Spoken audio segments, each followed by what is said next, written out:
Hello student, मैं आपका शिक्षक मित्र आपका आपके यूट्यूब चैनल जिसका नाम 10th मैथ एंड साइंस है, मैं आपका हार्दिक स्वागत करता हूं। आज के वीडियो में हम मॉडल टेस्ट पेपर नंबर 5, 6 और 7 के रिक्त स्थानों पर चर्चा करेंगे। इससे पूर्व के वीडियो में हम मॉडल टेस्ट पेपर नंबर 1 से 8 के एमसीक्यूज पर और कुछ मॉडल टेस्ट पेपर के रिक्त स्थानों पर चर्चा कर चुके हैं। यदि वो वीडियो अभी तक आपने नहीं देखे हैं तो मुझे फॉलो करके चैनल को सब्सक्राइब करके वो वीडियो आप देखें। तो आइए बिना देरी किए हम शुरू करते हैं आज के हमारे मॉडल टेस्ट पेपर नंबर 5 और 6 और 7 के रिक्त स्थानों पर चर्चा। तो देखिए, जैसा कि आपको दिख रहे हैं, मॉडल टेस्ट पेपर नंबर 5 के ये रिक्त स्थान है। इसमें पहला रिक्त स्थान है, रुधिर में एक तरल माध्यम होता है जिसे कहते हैं। देखिए, रुधिर में एक तरल माध्यम होता है, उसे हम रक्त प्लाज्मा कहते हैं। तो यहाँ पर खाली स्थान में आएगा रक्त प्लाज्मा। देखिए, रुधिर जो होता है वो एक संयोजी ऊतक होता है और रुधिर के दो भाग होते हैं, रक्त प्लाज्मा जो कि 60% हिस्सा बनाता है और ये तरल भाग होता है। इसी प्रकार से रक्त कणिकाएं होती हैं, जो शेष भाग होता है 40% वो रक्त कणिकाओं का होता है। और रक्त कणिकाओं में 3 तरह की कणिकाएं होती हैं, आरबीसी, डब्ल्यूबीसी और रक्त प्लेटलेट्स। यहाँ पर बात की जा रही है रुधिर में एक तरल माध्यम की। तो तरल माध्यम जो होता है वो होता है रक्त प्लाज्मा। तो यहाँ पर खाली स्थान में आप भर देंगे रक्त प्लाज्मा। आइए चर्चा करते हैं अपने दूसरे प्रश्न पर। शुद्ध सोना कैरेट का होता है। देखिए, शुद्ध सोना जो होता है वो 24 कैरेट का होता है। तो यहाँ खाली स्थान में आएगा 24।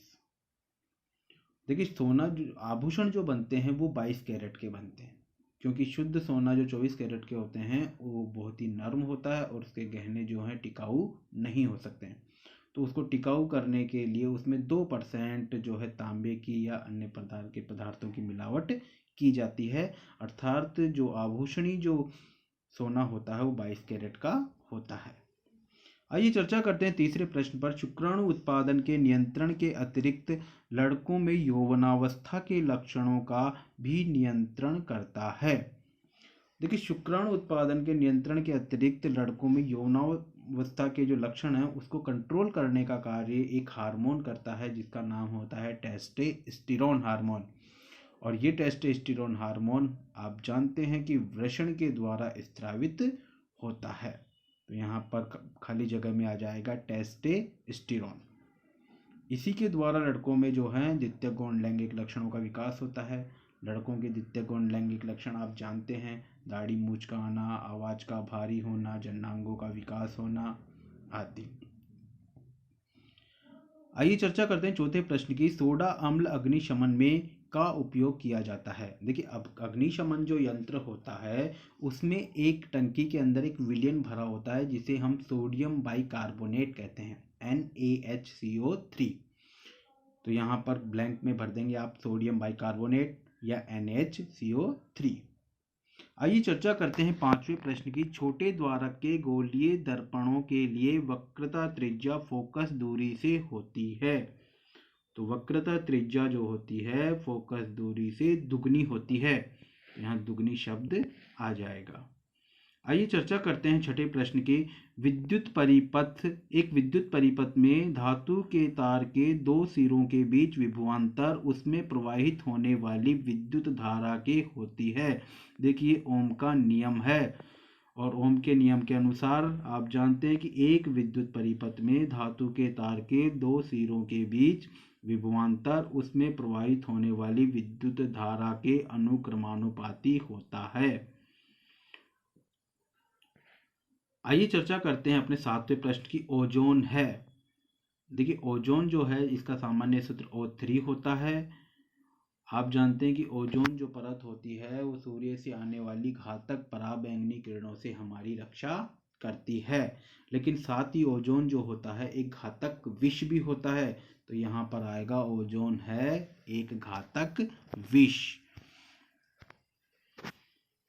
आइए अब चर्चा करते हैं मॉडल टेस्ट पेपर नंबर 6 के रिक्त स्थानों पर। मॉडल टेस्ट पेपर नंबर 6 के रिक्त स्थानों में पहला है, शिराओं में रुधिर को एक ही दिशा में प्रवाहित करने के लिए होते हैं। देखिए हमारे शरीर में जो हृदय होता है उससे दो नलिकाएं निकलती हैं, धमनी और शिराएं। धमनियों में शुद्ध रक्त बहता है, शिराओं में अशुद्ध रक्त बहता है। धमनियां गहराई में स्थित होती हैं, हमें दिखाई नहीं देती हैं, शिराएं ऊपर होती हैं। और शिराओं में जो रक्त होता है एक ही दिशा में बहे, इसके लिए उनमें वाल्व होते हैं, वो उस रक्त को वापस उल्टी दिशा में नहीं जाने देते हैं। तो यहाँ पर खालिस्तान में आपको भरना है वाल्व। दो या दो से अधिक धातुओं के समांगी मिश्रण को कहते हैं। देखिए दो या दो से अधिक धातुओं के जो समांगी मिश्रण है उससे जो धातु बनती है उसे हम मिश्र धातु कहते हैं। तो यहाँ पर खालिस्तान में आ जाएगा मिश्र धातु। आइए चर्चा करते हैं तीसरा प्रश्न। जनन कोशिका उत्पादित करने वाले अंग एवं जनन कोशिकाओं को निषेचन के स्थान तक पहुंचाने वाले अंग संयुक्त रूप से बनाते हैं। तो संयुक्त रूप से वो नर जनन तंत्र या मादा जनन तंत्र बनाते हैं। नर के लिए नर जनन तंत्र और मादा के लिए मादा जनन तंत्र। आइए चर्चा करते हैं चौथे प्रश्न की। लवण के एक सूत्र इकाई में जल के निश्चित अणुओं की संख्या को का जल कहते हैं। तो इस प्रकार के जल को हम क्रिस्टलन जल कहते हैं। तो यहाँ पर ब्लैंक्स में आप भर देंगे क्रिस्टलन जल। आइए चर्चा करते हैं पांचवें प्रश्न पर। सौर भट्टियों में सूर्य के प्रकाश को केंद्रित करने के लिए बड़े का उपयोग किया जाता है। देखिए सौर भट्टी होती है, सौर कुकर होता है, इसमें सूर्य की किरणों को केंद्रित करना पड़ता है, उसकी गर्मी को अधिक से अधिक मिले इसलिए उसकी जो किरणें हैं उसे केंद्रित करना पड़ता है। और सूर्य की किरणों को केंद्रित करने वाला जो दर्पण होता है वो होता है अवतल दर्पण। तो यहाँ पर सौर भट्टियों में जो दर्पण यूज किया जाता है उसे हम अवतल दर्पण कहते हैं। आइए चर्चा करते हैं अगले प्रश्न पर। R बराबर रो।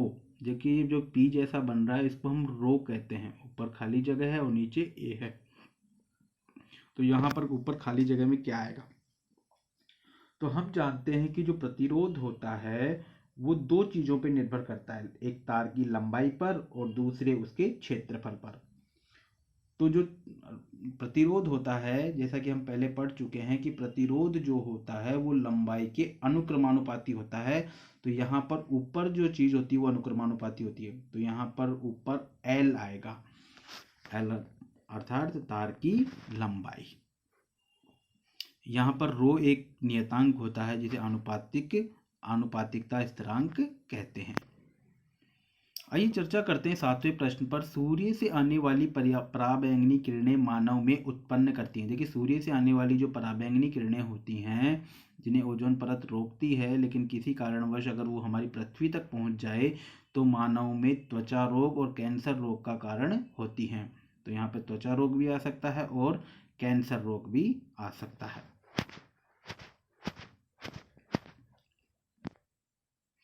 आइए अब चर्चा करते हैं मॉडल टेस्ट पेपर नंबर 7 के रिक्त स्थानों पर। बसंत में जड़ व तने के ऊतकों में भंडारित शर्करा का स्थानांतरण में होता है। देखिए बसंत ऋतु आती है, उस ऋतु में जड़ और तने के ऊतकों में भंडारित शर्करा का स्थानांतरण कलिकाओं में हो जाता है। कलिकाएं इससे प्रस्फुटित होती हैं। तो यहाँ कलिका आ जाएगा शब्द। अगला प्रश्न है मरकरी पारद का एक अयस्क है। देखिए मरकरी जिसका सूत्र होता है Hg, जिसका हम पूरा नाम बोलते हैं हाइड्रोगायरस, इसका एक अयस्क होता है HgS। मरकरी का उपयोग जो होता है वो थर्मामीटर में किया जाता है। चलिए चर्चा करते हैं तीसरे प्रश्न की। निषेचन के पश्चात निषेचित अंड जायगोट में स्थापित हो जाता है। देखिए निषेचन के पश्चात निषेचित अंड गर्भाशय में स्थापित हो जाता है। तो यहाँ पर आएगा गर्भाशय। अब इसे समझें आप, निषेचन क्या होता है। जैसा कि पहले बताया जा चुका है कि नर और मादा, नर में शुक्राणु बनते हैं, मादा में अंडाणु बनते हैं। शुक्राणु को नर युग्मक कहते हैं, अंडाणु को मादा युग्मक कहते हैं। और जब ये दोनों मिलते हैं मादा के शरीर में, हमारी बात हो रही है, तो मादा के शरीर में मिलते हैं और वहाँ मिलकर के जब इन दोनों का मेल होता है शुक्राणु और अंडाणु का, तो उससे बनता है युग्मनज, जिसे हम निषेचित अंड जायगोट भी बोलते हैं। और ये युग्मनज उसके पश्चात गर्भाशय में जाकर के रोपित हो जाता है, वहाँ जाकर के गर्भाशय की दीवार पर चिपक जाता है। तो यहाँ पर खालिस्तान में आएगा गर्भाशय। डॉक्टर टूटी हुई हड्डियों को सही जगह पर स्थिर रखने के लिए का उपयोग करते हैं। देखिए डॉक्टर जो होता है टूटी हुई हड्डियों को सही जगह पर रखने के लिए उनके प्लास्टर ऑफ पेरिस पीओपी का उपयोग करते हैं।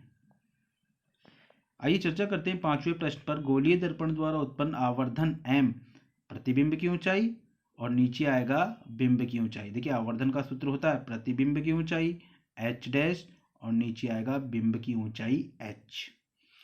विद्युत विभवांतर का मात्रक है वोल्ट और इसे मापने वाला यंत्र वोल्ट मीटर, जैसा कि आपने पहले पढ़ चुके हो आप, और इसे पार्श्वक्रम या समांतर क्रम में संयोजित करते हैं। अग्निशमन में का उपयोग होता है। थोड़ी देर पहले ही बताया था कि अग्निशमन में दो तरह के पदार्थ होते हैं, एक अम्ल होता है H2SO4 और दूसरा होता है NaHCO3 सोडियम बाइकार्बोनेट का घोल विलयन। तो अग्निशमन में NaHCO3 का उपयोग होता है। चलिए हमेशा की तरह हम कुछ प्रश्नों की विस्तृत व्याख्या करेंगे। मॉडल टेस्ट पेपर नंबर 5 का पहला प्रश्न था, रुधिर से संबंधित प्रश्न था, तो उसकी विस्तृत व्याख्या है। देखिए हमने बताया आपको कि जो रुधिर होता है वो संयोजी ऊतक होता है। इसके दो भाग होते हैं, एक रक्त प्लाज्मा होता है जो 60% भाग बनाता है, दूसरा रक्त कणिका होती है जो 40% भाग बनाती है। रक्त प्लाज्मा जो होता है वो तरल भाग होता है। रक्त कणिकाओं में जो 40% हिस्सा होता है उसमें 3 तरह की कणिकाएं होती हैं, आरबीसी जिन्हें हम लाल रक्त कणिका कहते हैं, डब्ल्यूबीसी जिन्हें हम श्वेत रक्त कणिकाएं कहते हैं, और तीसरे होते हैं हमारे प्लेटलेट्स जिनको हम बिंबाणु भी कहते हैं। आरबीसी लाल रक्त कणिकाएं जो होती हैं ये हमारे ऑक्सीजन परिवहन का कार्य करती हैं, अर्थात ऑक्सीजन हम लेते हैं उसे पूरे शरीर में ले जाने का कार्य करती हैं। डब्ल्यूबीसी जो होती हैं ये रोगाणु, जीवाणु, विषाणु जो भी हमारे शरीर में प्रवेश करता है उसे मार करके हमें रोगों से बचाने का काम करते हैं। और बिंबाणु जो होते हैं ये रक्त का थक्का जमाने का कार्य करते हैं। चलिए अग्निशमन यंत्र से संबंधित एक प्रश्न था अपना अग्निशमन, यहाँ आप उसकी विस्तृत संरचना अच्छे से समझ लीजिए। देखिए अग्निशमन यंत्र प्राय आपने विद्यालयों में देखा होगा या फिर आपने जो है पेट्रोल पंप पर देखा होगा कि एक गोल सी टंकी होती है लाल रंग की। इस टंकी में जो पदार्थ भरा होता है वो होता है, नीचे दिखाई दे रहा है आपको NaHCO3, इसका विलयन भरा हुआ रहता है। और इसके जो ऊपर की तरफ एक कांच की बोतल अंदर लगी हुई रहती है, आपको दिखाई नहीं देगी, वो अंदर लगी रहती है, उसके वो कांच की बोतल लगी रहती है और उसमें जो पदार्थ होता है वो होता है H2SO4 अम्ल। इसी कांच की बोतल के ऊपर एक रॉड होती है और उसके ऊपर हत्था होता है। जब भी इसको काम में लेना होता है तो कोई भी व्यक्ति, जैसे कहीं कोई आग लग जाती है तो उस स्थिति में इसको काम में लिया जाता है, तो सबसे पहले व्यक्ति इस हत्थे को नीचे की तरफ मारता है। नीचे की तरफ मारने से क्या होता है कि रोड से वो जो कांच की बोतल होती है वो टूट जाती है, और कांच की बोतल जब टूटेगी तो जो अम्ल होता है H2SO4 ये NaHCO3 के साथ मिलेगा, और जब ये दोनों मिलेंगे तो CO2 गैस बनेगी, जैसा कि नीचे समीकरण में दर्शाया गया है। NaHCO3 और H2SO4, नीचे समीकरण देखिए आप, दोनों मिल करके Na2SO4 बन गया, H2O बन गया और CO2 अर्थात गैस बन गई। और ये जो गैस होती है CO2 गैस, ये पाइप से बाहर निकलती है और जहाँ भी आग लग रही है ये उसके ऊपर छिड़क दी जाती है। CO2 गैस की प्रकृति जो होती है आग को बुझाने वाली होती है, और जैसे ही ये गैस उस पर छोड़ी जाती है तो आग जो है ये तुरंत आग पर काबू पा लेती है, उसके ऊपर एक आवरण बना लेती है, और आवरण बनाते ही उसको ऑक्सीजन नहीं मिलेगी उस चीज़ को, और ऑक्सीजन आप जानते हैं कि ऑक्सीजन नहीं मिलेगी, ऑक्सीजन जलाने में सहायक होता है, और ऑक्सीजन नहीं मिलता है तो वो चीज़ बुझ जाती है। इसके द्वारा हम जो है वो विद्युत में लगी हुई आग को भी बुझा सकते हैं, क्योंकि विद्युत में लगी आग को आप जानते हैं कि पानी से नहीं बुझा सकते, क्योंकि अगर उसको हम पानी से बुझाएंगे तो जो पानी होता है विद्युत का सुचालक होता है, और जो व्यक्ति उसको बुझा रहा है उसको करंट लग सकता है। देखिए एक ओम का नियम था, ओम का नियम कि जो विभव होता है वो धारा I के अनुक्रमानुपाती होता है, और हम यानी कि V अनुक्रमानुपाती I। अब हम जानते हैं कि अनुक्रमानुपाती के चिन्ह को हटाते हैं, बराबर के चिन्ह में परिवर्तित करेंगे, तो हमें कोई ना कोई नियतांक लगाना पड़ेगा। तो यहाँ पर नियतांक हो गया R, तो हमारा सूत्र बन गया V बराबर I R। तो ये हमारा ओम का नियम हो गया कि जो विभव होता है वो धारा के अनुक्रमानुपाती होता है। 7वें प्रश्न हमारा ओजोन परत से संबंधित था, ओजोन गैस से संबंधित था। देखिए ओजोन का जो सूत्र होता है O3 होता है, इसमें O के 3 परमाणु काम में होते हैं, O के 3 परमाणु मिलकर के ओजोन गैस बनाते हैं। ओजोन जो गैस होती है या ओजोन परत होती है, ये पराबैंगनी किरणों से हमारी रक्षा करती है, और साथ ही ये एक घातक विष भी होती है। CFC जो क्लोरोफ्लोरोकार्बन रसायन होता है उसके कारण ये नष्ट होती जा रही है, जिससे पराबैंगनी किरणें डायरेक्ट हमारी पृथ्वी तक आ रही हैं और त्वचा रोग और कैंसर रोग हो रहे हैं। मॉडल टेस्ट पेपर नंबर 6 में एक प्रश्न आया था नर जनन तंत्र का। देखिए नर जनन तंत्र के विभिन्न भाग हैं। सबसे पहला भाग है वृषण। देखिए नर जनन तंत्र का सबसे पहला भाग है वृषण। ये एक जोड़ी होते हैं, अंडाकार होते हैं और शरीर के बाहर स्थित होते हैं, और ये शुक्र जनन की क्रिया से शुक्राणुओं का निर्माण करते हैं। दूसरा भाग होता है अधिवृषण। अधिवृषण जो होता है वृषण से जुड़ा हुआ भाग होता है। वृषण जो होता है वहां तो शुक्राणु का निर्माण होता है, लेकिन अधिवृषण में आकर के वो परिपक्व होते हैं। फिर इनसे एक नली निकलती है जिसे हम शुक्रवाहिनी कहते हैं। एक पाइप निकलता है जिसे हम शुक्रवाहिनी कहते हैं, और ये शुक्रवाहिनी ऊपर जाकर के शुक्राशय में जुड़ी रहती है। अर्थात इस पाइप से ही, शुक्रवाहिनी से ही वृषण से जो शुक्राणु बन रहे हैं वो शुक्राशय में पहुंच जाते हैं। शुक्राशय से भी एक नलिका निकलती है जिसको हम स्खलन नलिका कहते हैं। ये स्खलन नलिका में पहुंच जाते हैं। फिर इसके जस्ट पास में ही मूत्राशय होता है। देखिए मूत्राशय उत्सर्जन तंत्र में चलिए, उत्सर्जन तंत्र में 2 किडनी थी, दोनों किडनियों से मूत्र नलिका निकल रही थी, और मूत्र नलिकाएं जो होती हैं वो मूत्राशय में खुल रही थी, वही मूत्राशय है। और मूत्राशय से भी जो नलिका निकलती है उसे मूत्र नलिका कहते हैं। देखिए शुक्राशय से अंतर समझिए, शुक्राशय से जो नलिका निकल रही है स्खलन नलिका, मूत्राशय से जो नलिका निकल रही है उसको मूत्र नलिका कहते हैं। और आगे जाकर के स्खलन नलिका और मूत्र नलिका आपस में मिल जाती हैं और एक हो जाती हैं, ये जिसे हम मूत्र जनन मार्ग यूरेथ्रा कहते हैं। और इसका जो अग्रभाग होता है वो शीशन के रूप में होता है। तो आशा करता हूं कि आपको, चलिए अभी 6ठा प्रश्न और है यहाँ पर। देखिए R बराबर है हमारा रो L/A। देखिए समझिए, जो प्रतिरोध होता है वो लंबाई के अनुक्रमानुपाती होता है, और अर्थात L तो ऊपर आएगा, और जो अनुप्रस्थ काट है उसके व्युत्क्रमानुपाती होता है। तो हमारा सूत्र बन गया रो L/A। तो देखिए R जो है वो L के अनुक्रमानुपाती होता है, और जो अनुप्रस्थ काट के व्युत्क्रमानुपाती होता है। और जब हम इन दोनों समीकरणों से लेंगे तो R अनुक्रमानुपाती L/A। यहाँ पर देखिए अनुक्रमानुपाती का चिन्ह है, अनुक्रमानुपाती के चिन्ह को हटाने के लिए हम क्या लगाएंगे, कोई भी एक नियतांक लगाते हैं। तो R बराबर रो, या नियतांक हो गया L/A। तो ये रो जो है अनुपातिक स्थिरांक है, इसे रो कहते हैं। मॉडल टेस्ट पेपर नंबर 7 में भी कुछ प्रश्न थे, जैसे कि मरकरी का अयस्क जिसे हम HGS हाइड्रोगायरस, Hg मतलब हाइड्रोगायरस सीने बार बोलते हैं, उसको बोलते हैं। आवर्धन m प्रतिबिंब की ऊंचाई और बिंब की ऊंचाई। तो इस तरीके से हमारी ये जो मॉडल टेस्ट पेपर नंबर 5, 6 और 7 पर हमारी जो चर्चा है यहाँ समाप्त होती है।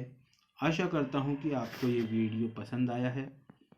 अगर वीडियो पसंद आया है तो प्लीज़ इसको लाइक करें, सब्सक्राइब करें, अपने दोस्तों के साथ में शेयर करें, और आने वाली परीक्षा की अच्छी तैयारी करें। अधिक से अधिक अंक प्राप्त करने की कोशिश करें। धन्यवाद।